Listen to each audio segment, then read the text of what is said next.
видать отсюда.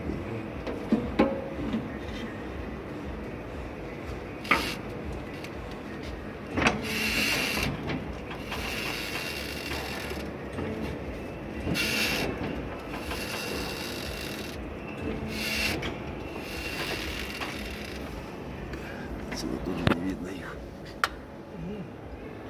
То есть так-то не видно, просто слышно, да.